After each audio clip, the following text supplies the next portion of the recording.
पूरी दुनिया में मुसलमानों के खिलाफ हो रहे अत्याचार के विरोध में आखिरकार सऊदी अरब ने बड़ा कदम उठाने का फैसला कर लिया है। हाल ही में सऊदी अरब ने मक्का में एक इंटरनेशनल कॉन्फ्रेंस आयोजित की, जिसमें 85 देशों के 150 उलमाओं, फतवा देने वाली संस्थाओं और स्कॉलर्स ने हिस्सा लिया। इस कॉन्फ्रेंस में सऊदी अरब ने यहां तक कह दिया कि दुनिया के किसी भी मुसलमान को अकेला न समझा जाए। हर मुसलमान सऊदी अरब की जिम्मेदारी है और मुसलमानों पर होने वाला हमला सऊदी अरब पर हमला माना जाएगा। सऊदी के मुफ्ती आजम ने तो यहां तक कह दिया कि सऊदी अरब ने दुनिया के किसी भी मुसलमान को कभी अकेला नहीं छोड़ा और ये कॉन्फ्रेंस इस बात की तस्दीक भी करती है। हम स्वीडन से लेकर भारत और दुनिया भर के मुसलमानों पर होने वाले अत्याचारों के बारे में बात कर रहे हैं। हम ये कॉन्फ्रेंस उस वक्त कर रहे हैं जब दुनिया भर में मुसलमानों के खिलाफ नफरत का माहौल है, लेकिन हम चाहते हैं कि ऐसी नफरतें खत्म की जाएं।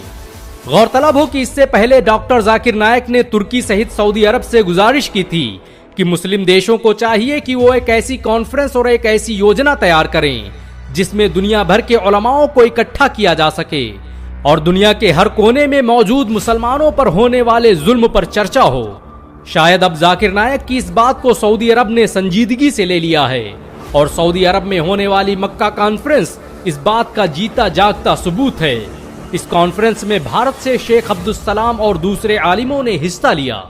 Saudi Islamic affairs and preachers के मंत्री डॉक्टर अब्दुल लतीफ शेख ने मक्का कॉन्फ्रेंस का उद्घाटन करते हुए कहा कि इस कॉन्फ्रेंस का मकसद दुनिया भर में फैले हुए उलमाओं, मुफ्तियों और तमाम फिरके के लोगों को एकजुट करना है। मुसलमान जब तक एकजुट नहीं होंगे तब तक दुनिया उन्हें कमजोर समझती रहेगी। हम चाहते हैं कि हर फिरके और हर जमात और हर देश के मुसलमान एकजुट होकर एक प्लेटफॉर्म पर आएं ताकि दुनिया में उनके खिलाफ हो रही साजिशों का जवाब दिया जा सके। सऊदी अरब में होने वाली इस कॉन्फ्रेंस का असर भी दिखने लगा है। इंडोनेशिया, मलेशिया, फिलिस्तीन, जॉर्डन, तुर्की इत्यादि ने अपने देशों में मुस्लिम यूनिटी से संबंधित संगठनों की स्थापना शुरू कर दी है। इसे डॉक्टर जाकिर नायक के असर और रसूख का नतीजा ही कहा जा सकता है कि सऊदी अरब ने दुनिया भर से आने वाले उलमाओं, मुफ्तियों और 2 लाख की भीड़ को संबोधित करते हुए कहा कि आज इस्लाम और मुसलमानों के खिलाफ दुनिया में बहुत सी गलत बातें प्रचारित की जा रही हैं, जिनका हमें जवाब देने की जरूरत है। दुनिया की हर फतवा देने वाली कमेटी, मुस्लिम संस्था और स्कॉलर्स को चाहिए कि वो कुरान और इस्लाम पर एतराज करने वाली हर आवाज को काउंटर करें। मक्का में 85 देशों से आए हुए उलमाओं ने दुनिया को चेतावनी देते हुए कहा कि कुरान का अपमान मानवाधिकार का उल्लंघन करने जैसा है। जो लोग पैगंबर मोहम्मद और पवित्र किताब कुरान का अपमान कर रहे हैं, उसे बर्दाश्त नहीं किया जा सकता। कजाकिस्तान के मुफ्ती आजम ने तो यहाँ तक कह दिया कि ये कॉन्फ्रेंस इतिहास बदलने का जरिया बनेगी और यूरोप के जिन मुल्कों में कुरान की बेअदबी की जा रही है, उसके खिलाफ सभी के एकजुट होने का समय आ चुका है। इस कॉन्फ्रेंस में सबसे ज्यादा मुसलमानों के इत्तेहाद पर जोर दिया गया और कहा गया कि जब तक मुसलमान एकजुट नहीं होंगे तब तक कुछ भी तब्दील नहीं होने वाला।